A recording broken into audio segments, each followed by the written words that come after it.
Ladies and gentlemen, Tim Scott.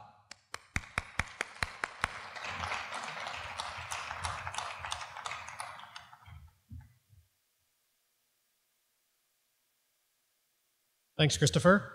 It's a pleasure to be here today in Ottawa. It's a beautiful day, and very excited to be here.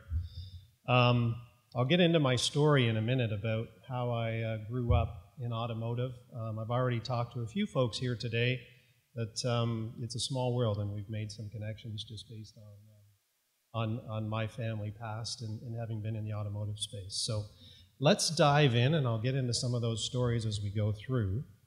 But I thought I'd start out with a quote, and I'm sure a lot of you are familiar with this quote, but let me just read it anyways. If everyone is moving forward together, then success takes care of itself. And obviously that's from Henry Ford. Now there's another quote that Henry Ford has that is probably one of my favorites, and we all know that one, that you can get any color car you want as long as it's black, right?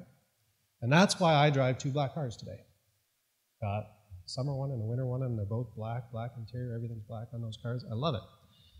But what's interesting about this quote, to me, as we start to think about the rapidly changing landscape that we are living in today, it really spoke to me about what we're seeing as a shift from a production-oriented environment. If you think about that quote, you can have any color of car you want as long as it's black. Yeah, that goes back 100 plus years when the first automotive assembly line was starting to be put together.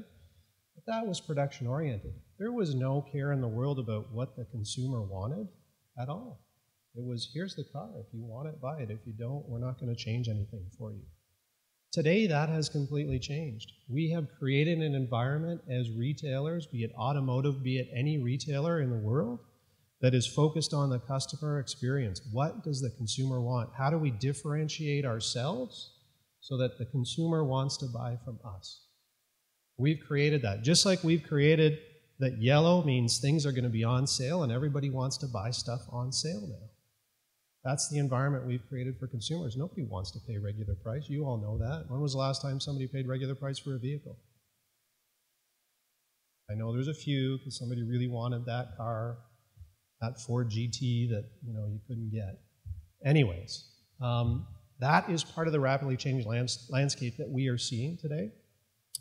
The other piece that we're seeing, there's a generational change that is happening. So if you stop to think about it, and I've stopped to think about it, and you look at where we were, I'll say, I'm going to start to date myself as I go through this discussion, but when you start to look at where we were, and I think a lot of us are probably Gen Xers, in through the 65 and up to 1980 range, we didn't grow up with technology. When I first started work out of college, I didn't even have a computer. I didn't have a computer at work.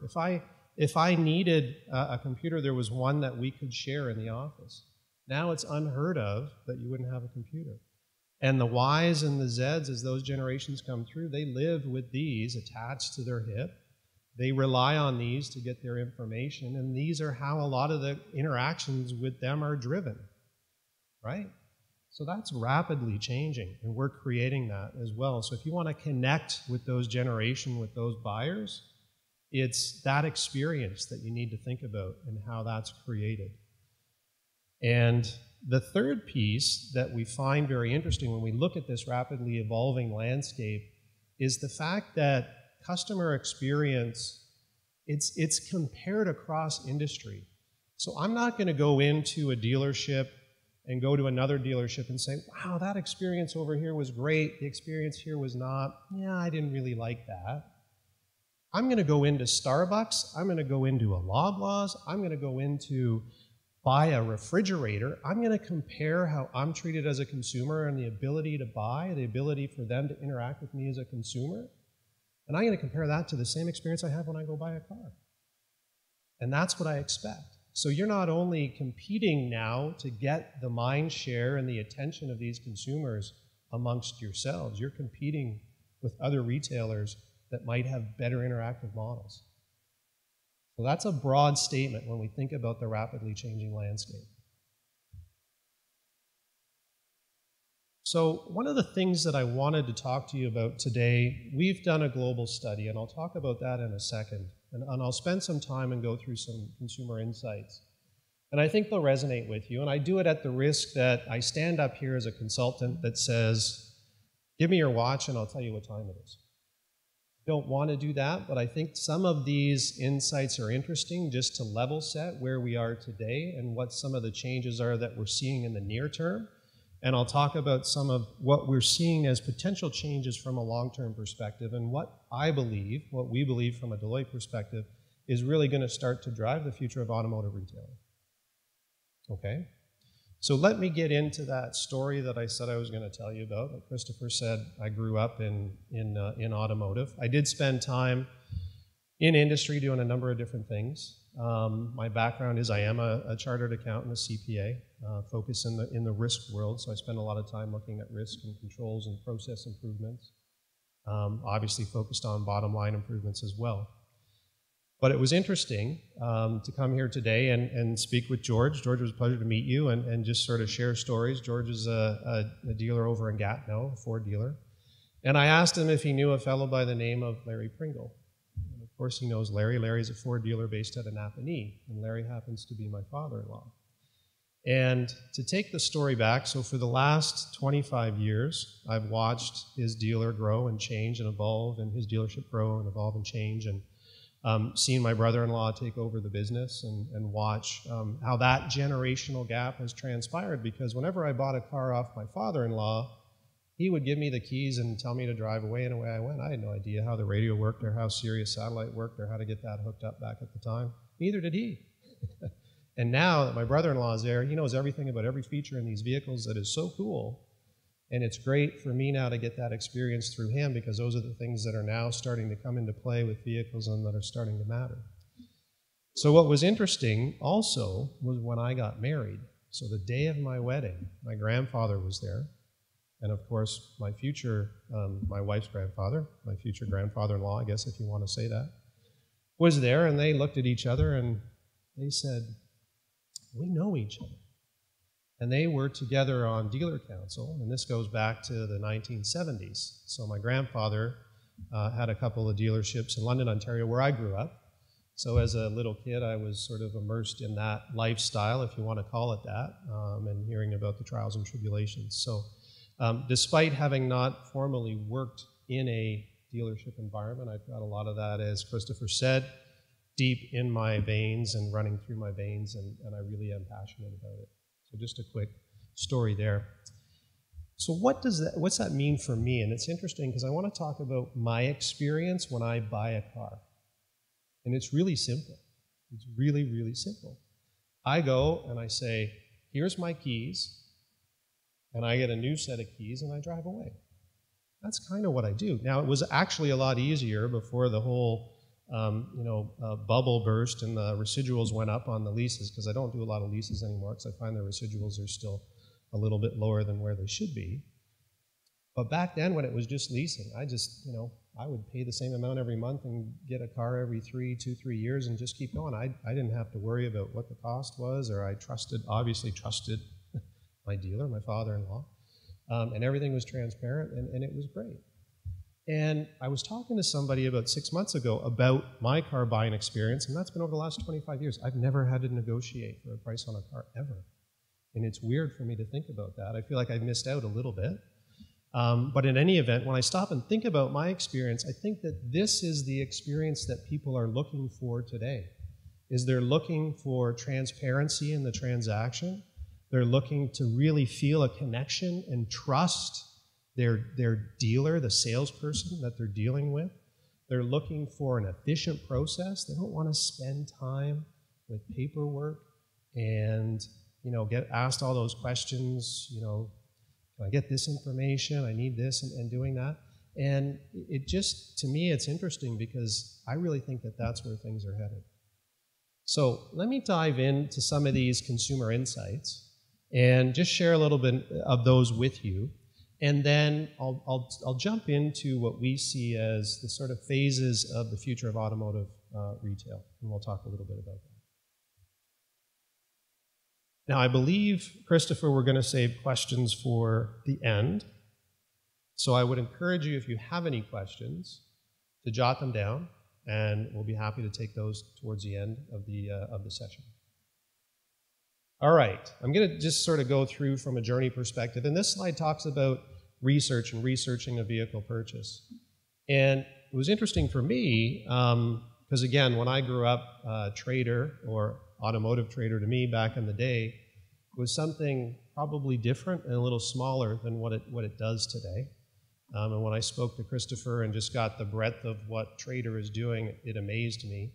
But from a research perspective, there's just a wealth of information that trader has, but there's, it's interesting because from a research perspective, a lot of consumers will do that online today, I'm sure as you know, and they don't spend a lot of time doing it, and it speeds up, it really accelerates the path to purchase at the end of the day.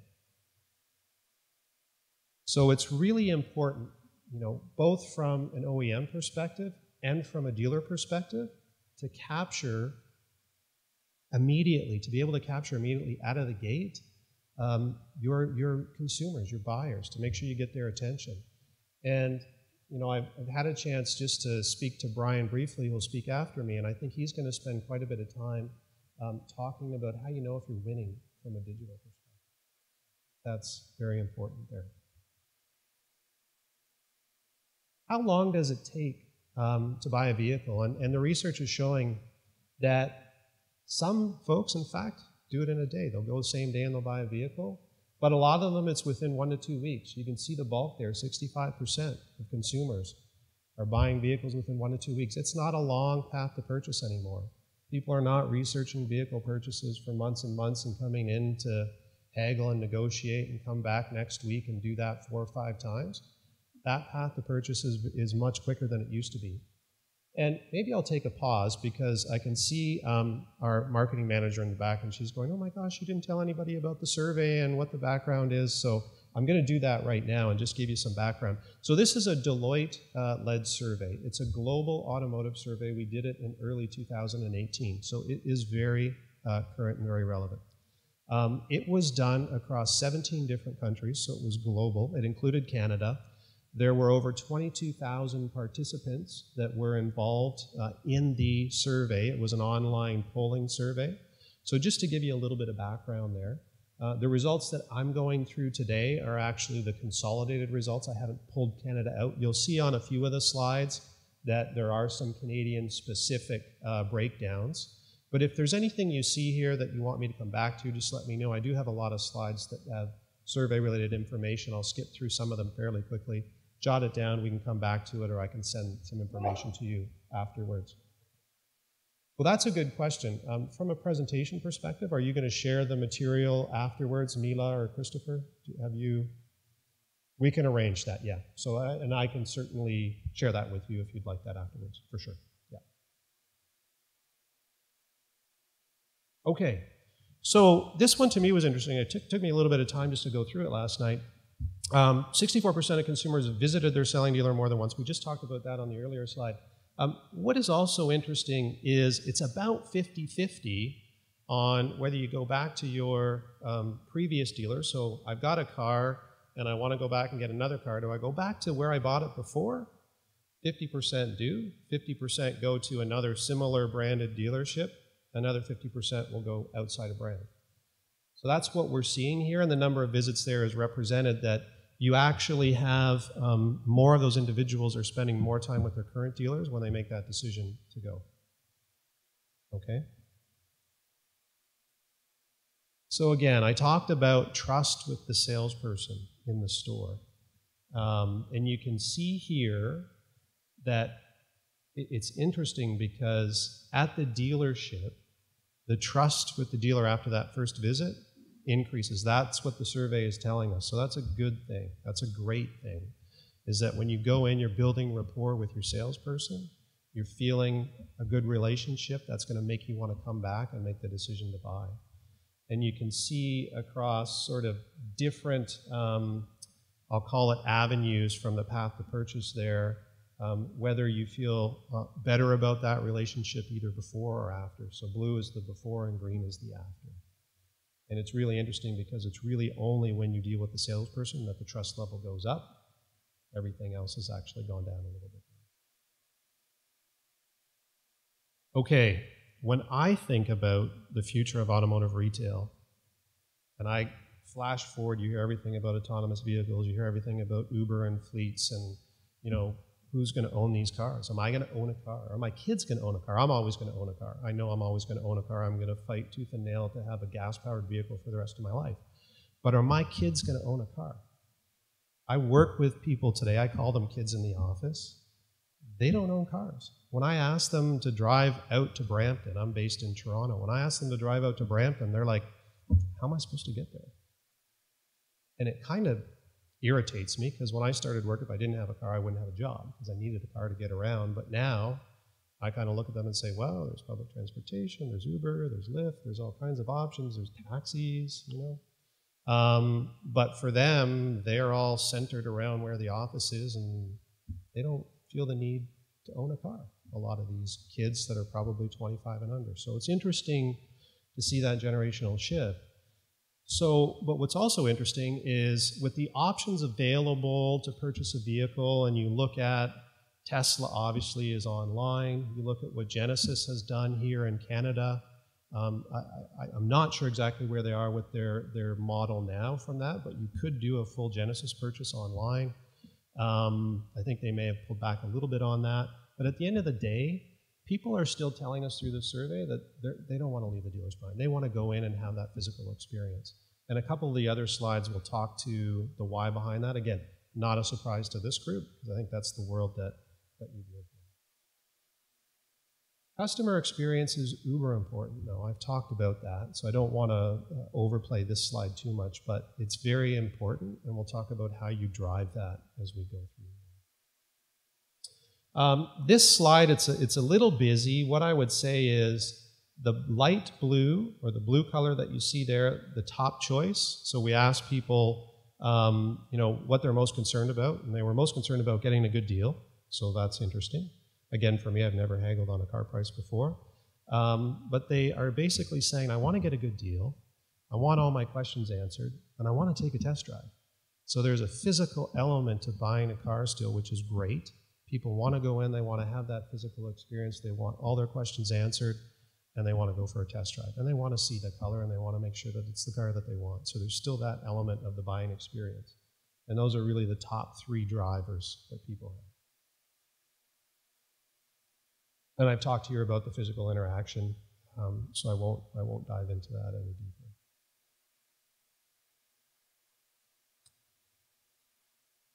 Service is an interesting one for me as well, so I just thought I'd drop this slide in from a service perspective. Out of curiosity, maybe just by a show of hands, when we talk about the service side of the equation, how many of you have the ability to communicate with your customers about the status of their vehicle in service on their smartphones?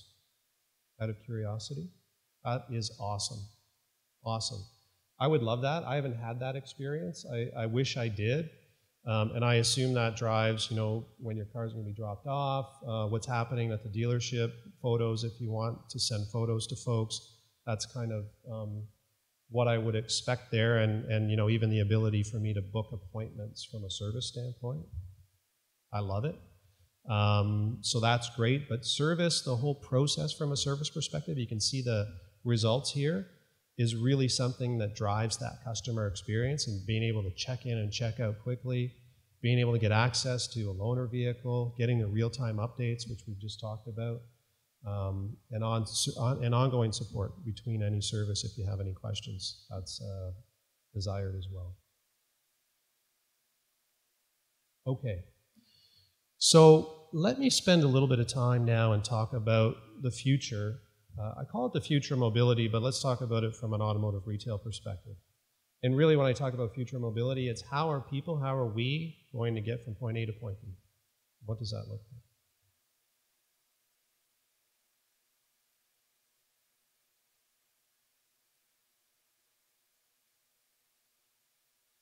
Can I get you to advance things?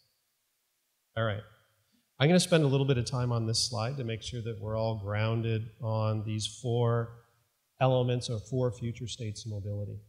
So what I'd like you to do is look along the bottom from a vehicle ownership perspective. And you're looking at really two options. People either own their vehicles or they share a vehicle. Okay? When you look at the vehicle control, you've either got the driver, somebody driving the vehicle. There's elements where the driver has a lot of personal assist elements, your self-parking and your lane change notifications and speed control, all of that fun stuff that cars have today. And then there's autonomous, so driverless vehicles. So simple access. So if you look at section 1 and 3, you've got personal drivers that need vehicles in 1 and 3. Okay? And it's basically saying, I can own a vehicle that I drive, or I can own a vehicle that drives itself. Okay? So those are the two future states. So if you're sitting in this room today, that's where you have a given right to win when you look at the future mobility, from my perspective. Because you're selling vehicles today, whether those vehicles drive themselves tomorrow, you should still be selling those vehicles. You'll see a different form of competition. We'll talk about that a little bit. But at the end of the day, I think those are the spaces where things will continue to grow and flourish. When you look at 2 and 4, and you look at those subsets of different states of mobility, and you have a world of car sharing, which we have today, depends on the marketplace that you're in and how ingrained Uber is and whether Lyft is there or not and how that works. But, I mean, it's great. It's easier sometimes than grabbing a cab, and you've got a lot of folks that are sharing vehicles today. There's Zipcar, many different forms of cars that you can grab. And it's interesting because, again, a lot of these kids that I work with, they don't own a car because the car's parked outside of their building and they're able to get ready in the morning when they're having breakfast. They go on their phone and they order a car and they get a code sent to their phone. They go out front. The car's parked out front, conveniently because that's where they have some of the cars parked. They scan their phone on the windshield. The door opens up and they grab the key and they drive to where they need to drive to. And that car, when they bring it back 5 hours later, they check back in and they've had their experience. That's the sharing experience. Then you get into 4, category 4, where it's really autonomous vehicles with fleets. So it's no longer ride sharing, it's basically autonomous vehicles with fleets, and nobody's owning those. And you're calling for a ride, and it could be an Uber driver, it could be driving itself at the end of the day. So states 2 and 4, I mean, if you look at 2, where you have drivers, they obviously need to buy cars and continue to buy cars. When you get into state 4 and you see fleets or organizations that own autonomous vehicles and are essentially putting those out into the marketplace, who's buying those? You have a much different experience as far as who's buying those vehicles. It's not an individual that comes into the dealership anymore. It should be an organization. So instead of going business to consumer, you're really going business to business at the end of the day. So you see some shifts there. And my question as we talk through this is, how are you thinking about that future state of mobility? What are you doing to prepare yourself for that future where there are fleets of autonomous vehicles that will need to be bought, that will need to be maintained, that will need to be sold, and how do you play in that space? Because I think we know the answer for the other 3. How do you play in that space in number 4? Okay. So let me jump in and talk a little bit about what this means from the perspective of, I think, oh, it does work, okay. So let me just walk through. So you can see the numbers 1, 3, 2, and 4 on the left-hand side. Essentially mirrors what we just talked about on the previous slide. So I've broken down here what it means for consumers, what it means for the OEMs, and what it means for yourselves as dealers. Okay? So when we take a look at that, and you think about number 1, and I'm just going to jump back a second because I want to talk about the shift from 1 to 3 when you look at your space. First of all, I want to ask a question, and it's about autonomous vehicles. Just out of curiosity, how many people think we'll see autonomous vehicles on the road here in Canada within the next 10 years? Okay, so the majority of the group. How many think we'll see autonomous vehicles on the road in 5 years? Coming. It's coming pretty quickly. It's interesting. A lot of folks 2 years ago did not trust autonomous vehicle technology. And embedded within our survey results, we saw that if you went back to 2016, it would probably be less than a third, probably closer to 25% of individuals trusted or would get into an autonomous vehicle and let it drive them around. Today, that is rapidly changing. So the percentage of people that are trusting or willing to give that a try is getting close to 50%. And it's a question of how quickly the manufacturers can get to a state and how quickly, in fact, the cities and the infrastructure can get to a state to allow that to happen. And I've got friends that drive Teslas and they punch away on their phones when they're in traffic because it drives itself. It stays between the lines and keeps the gap in front of the car ahead. So it kind of drives itself, but at the end of the day, it's coming. The question is how quickly. But what's interesting, when you look at that model and you think about what you're selling today, you're still selling vehicles that have options, and people are willing to pay for some of those options. Some people are willing to pay more for some of those options. But at the end of the day, you're still selling an automobile versus, when you think about autonomous vehicles that people don't need to drive, you need to stop and ask yourself, well, what type of space do people want? What type of space do people want to travel in? And that's where you start to say, really understanding your customer and driving at that customer experience becomes crucial. Because you're selling, how do they get from point A to point B, but how do they want to get there? Do they want to do that with family? Do they want to have an interactive family space?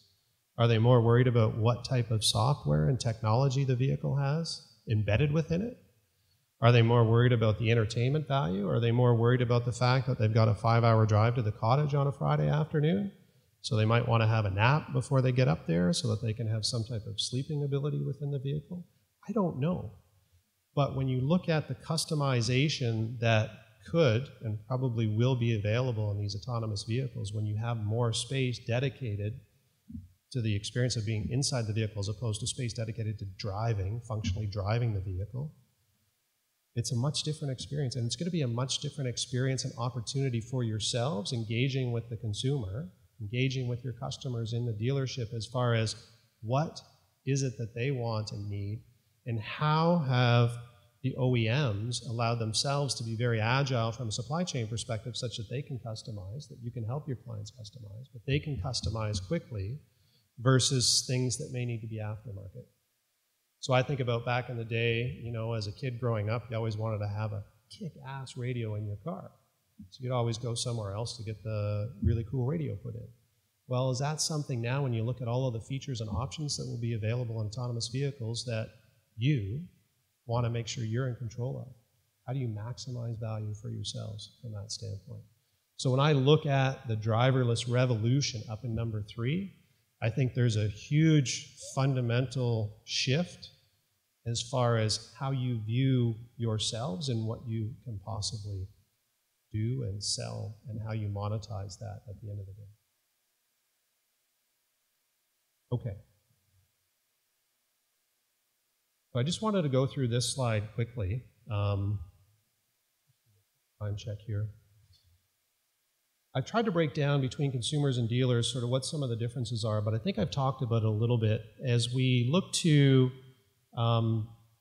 vehicle attributes in one, I think we're all familiar with that space. It's really about pursuing loyalty as a dealer, making sure that vehicles perform, they're safe, they're reliable, they basically do what you're expected to do. And you've got a relationship with your customer, you've built that customer experience, and they want to come back and buy a vehicle again. It's where we are today. When you look at the personalization, I've talked a lot about that from an autonomous vehicle perspective. For me, it's still interesting to be able to walk into a shopping mall and see cars in the shopping mall, and I can go and talk to somebody about buying a car. And I can do that. They've got touch pads. You can do it in the airport now. You see that when you go through the airports, that you can really look at different options from a car buying experience. So traditional showrooms and traditional sales space, I think, will drastically be replaced as we go forward in the future. And when you look at that experience, so any opportunities you have to get to people as opposed to people to come to you, there's a lot of stuff from an online and digital perspective, but the physical aspect, as we talked about earlier, is still really valuable to consumers, and building that relationship and getting that trust with people is still very important. So when you look to number 2 and 4, there's a huge service element that's embedded within both of those. Who is going to service those vehicles? And, you know, for me, it's interesting. My father-in-law's dealership is not a huge dealership. He's not in a big market. And he relies as much, if not more, on the service element of his business and the body shop element of the business as he does on physically moving metal at the end of the day. So when you look to some of the future states, I think the ability, if I look at dealership structures across the country, you're everywhere. You have the ability to maintain vehicles. That's where these fleets are going to be driving. So the ability to tap into the ownership of those assets, to support the ownership, support the maintenance, and support the sale and the refreshing of those, I think is huge. How that's going to happen, I think there's lots of opportunities. I don't know if the OEMs are thinking about that from a bigger perspective and how they're engaging with their dealer networks, but something to really think about, something to truly think about. Okay. Let's get into a little bit more from a survey perspective. I'll share that, and then I'll pull things together at the end here. So I talked a little bit about the generational gaps, and this is basically talking about the level of automation and the fact that, no surprise, from a younger generation perspective, they will be more open and adapting to autonomous vehicles. So a bit of information there. This was interesting to me. Spent a bit of time just sort of noodling through this and taking a look at it. This is basically saying the younger generations are willing to pay more for the newer vehicle technology. So they're willing to pay more, on average, $1,000 more per vehicle for the technologies that are embedded in there. And in some cases, it's close to $400, $500, $600 more per technology when you look at whether it's the alternative engine, whether it's fuller self-drive, whether it's some of the safety issues that we have in place today. So again, interesting for me to know who your consumer is and what some of the touch points are and what they're willing to pay a little more for from a vehicle perspective. Here we've got a little bit from a Canadian perspective, and what this is saying that some of the technology, from a Canadian perspective, we are actually the lowest adopters of the new technology when compared to either Mexico or the US. So that's where we're saying, we just want to buy a car, we don't need all of the fancy bells and whistles.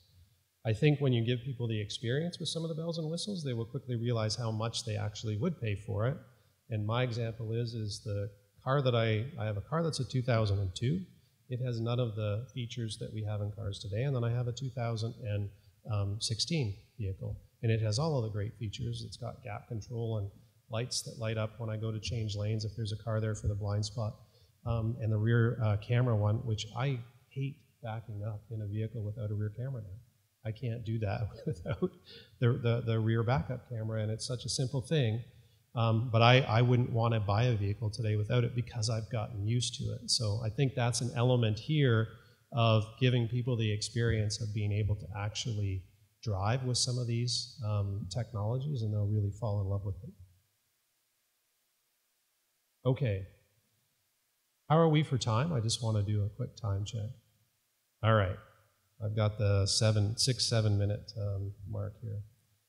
So as I've gone through all of this, what I hope that you are able to do is sit and say, okay, we're all different.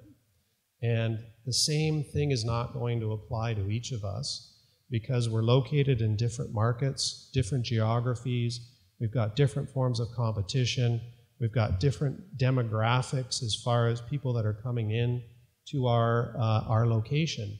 But at the end of the day, I break it down and I say, okay, from a talent, from a capabilities, from a knowledge, and from a technology perspective, how do I rank myself? How am I doing from that perspective? Would I give myself an A? Would I give myself a B? Would I give myself a C? And at the end of the day, I really believe you need to make sure that if you envision forward what is the future that you see coming and how you're preparing yourself, the first thing, and what I see a lot of dealerships doing today, is they're revamping their sales force. They're making sure that they're either retooling and reskilling those people that they have, or they're going out to get different people that can drive the customer experience that people are after. And that's important because it's as much about understanding what your customer wants and being able to get that out of them, either through the research that they've done online or have those discussions, ask those questions when they come in, and being able to translate that into what they might be looking for in a vehicle and help them with that sale. From a capabilities perspective, I kind of see that aligned with technology. Do you have the right technology to support the front end, which I'll call the research and the sales process and what people are doing from an online perspective? Is that integrated with what happens when people come into the physical location? And at the end of the day, once people are there, are you able to leverage that information? Are you able to automate some of that information to make that process efficient and easy for them? Again, the paperwork, people don't want to get bogged down with the paperwork at the end of the day.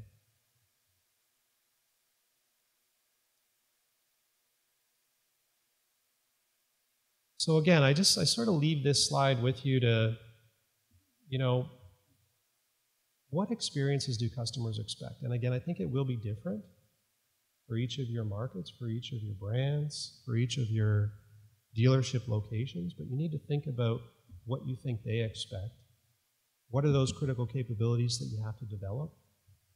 What actions do you need to take today to focus on the customer experience? And what actions do you need to take from a longer-term perspective to position yourselves for those other opportunities when you look at the other states of mobility and the autonomous side of things? So I'll leave that with you.